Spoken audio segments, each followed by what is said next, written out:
guys! Welcome back to my YouTube channel. In this video, mag-adobo tayo ng pusit.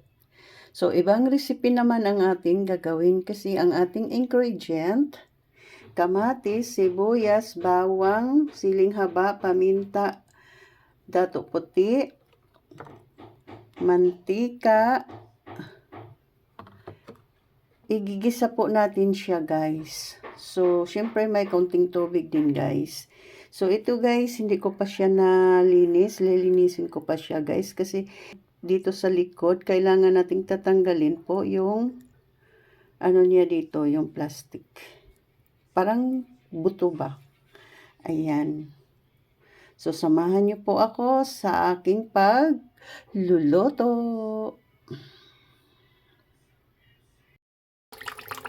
So, ito po yung ating pusit guys.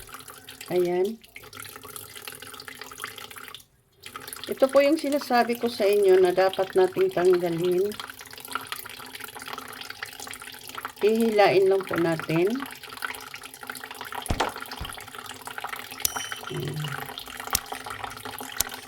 Ayan. So, ito na po ang ating dapat nating kukunin. Ayan.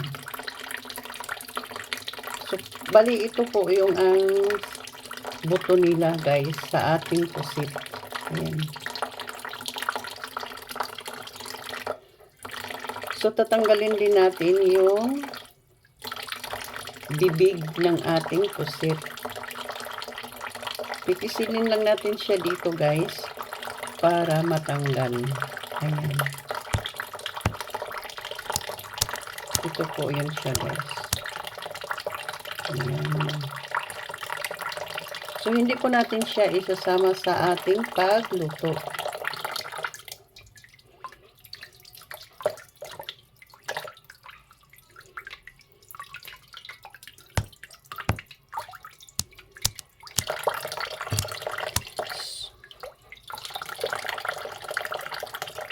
Pipisilin lang po natin dito para matanggal.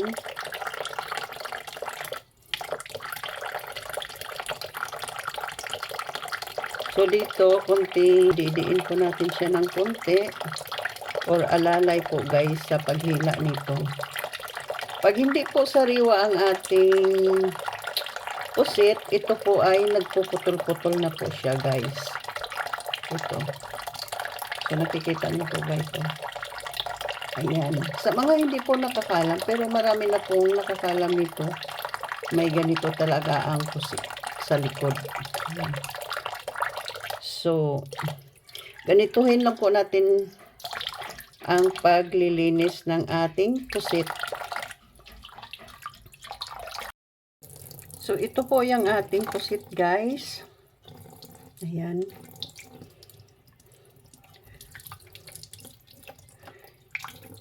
Ganito po ang paglilinis ko ng pusit, guys. Tinatanggal ko po yung bibig ng ating pusit. Pipisilin lang po natin ito. Tapos, ganun. So, ito na po yung bibig ng ating pusit. Hindi po natin siya isasama sa ating pagluluto. Ayan.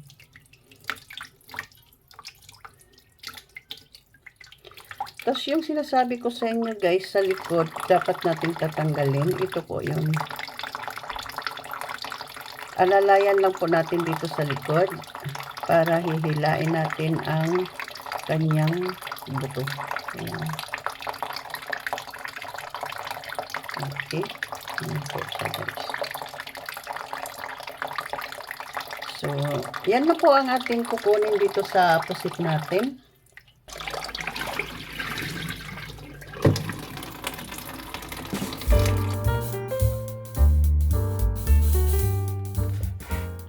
Ayan guys, oh, itlogan ng pusit.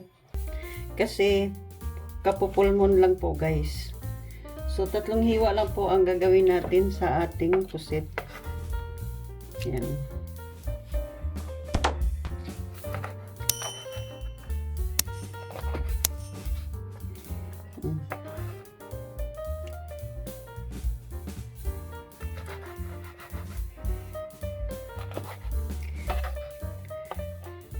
Pag sa mga tahong guys, pag full moon, malaki talaga ang laman nun, mga shell.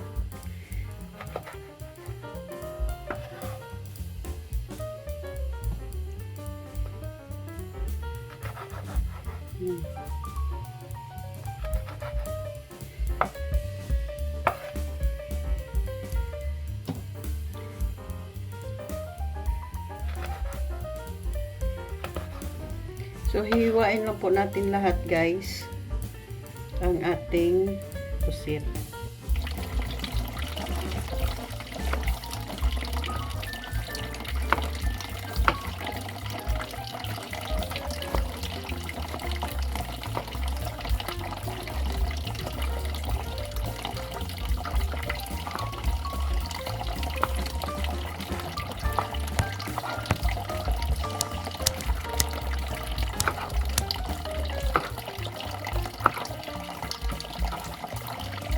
Ano po yung ating pusit.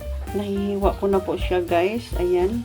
Tapos ko na pong hinihiwa ang ating pusit. Kamatis, sibuyas. Ayan. Ready na po sa ating pagluluto. Tara, lulutuin na po natin ang ating adobong pusit. Una natin ilalagay ang ating bawang.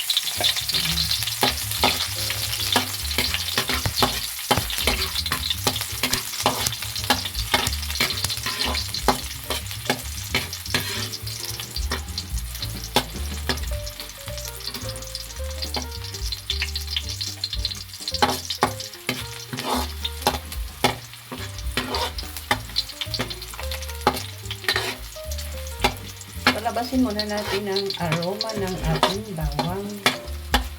Ayan.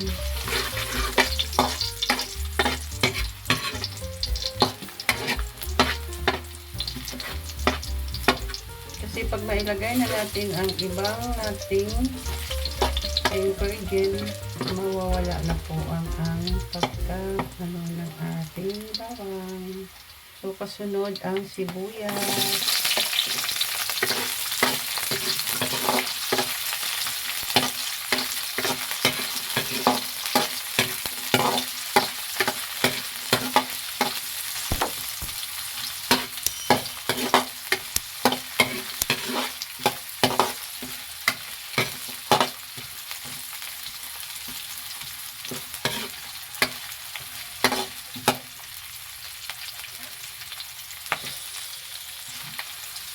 Ang ating kamatis guys, kaya ito ay madami kasi ito po yung nagbibigay ng asin sa ating pusit.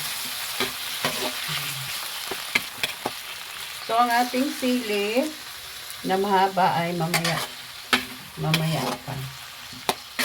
So ito lang muna ang ating lulutuin. So ayan, medyo nag-ano na ang ating kamatis. Isusunod na po natin ang ating pusit.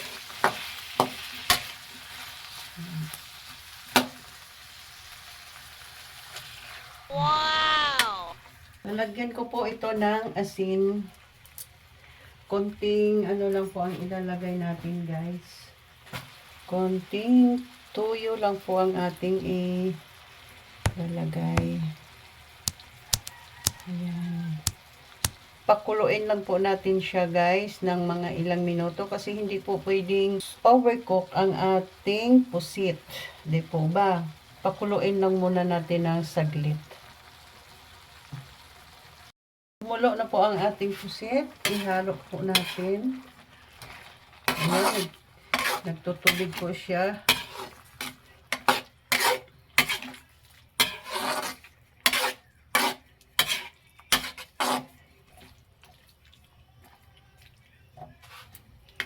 So, kulang pa ang pagkulo niyan, guys. Alright. Ilalagay na po natin ang ating paminta. Ihalo natin.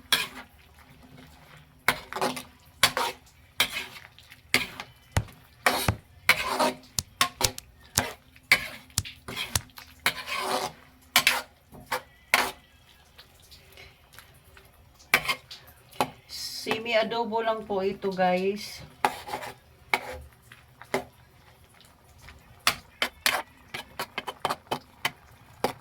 Yan. So, more pakulo pa po, guys. Ay medyo hilaw pa po ang ating pusit. Ilalagay na po natin ang ating siling haba. Yan.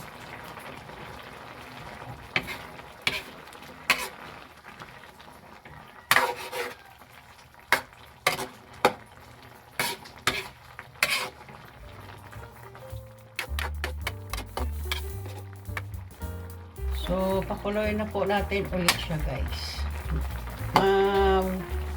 Mga 1 minute, siguro pwede na siya natin tanggalan.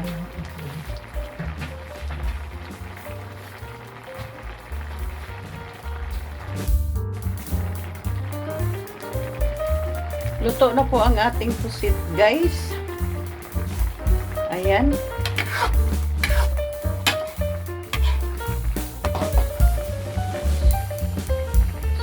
Ito po yung sinasabing itlogan na pusit. Ayan siya, guys. Oh. Ayan. Yan ang itlog ng pusit. Yan ang masarap sa pusit. So, hanggang dito na lang, guys. Thank you for watching. Bye-bye.